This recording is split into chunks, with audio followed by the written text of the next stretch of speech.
Жамбалова Ирина, 9 лет, Степан Кадашников. Летела с фронта похоронка. Летела с фронта похоронка на молодого пацана, а он живой лежал в воронке. Ах, как безжалостна война!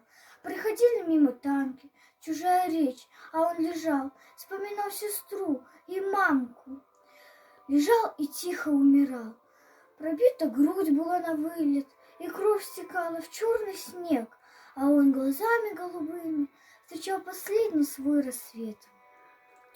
Нет, он не плакал, улыбался, вспоминал родимый дом, и, пересилив боль, поднялся, и автомат поднял с трудом.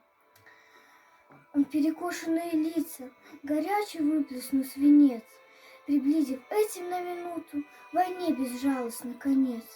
Летела с фронта похоронка, уже стучался почтальон. Солдат, глаза закрыв в воронке, на миг опередил ее.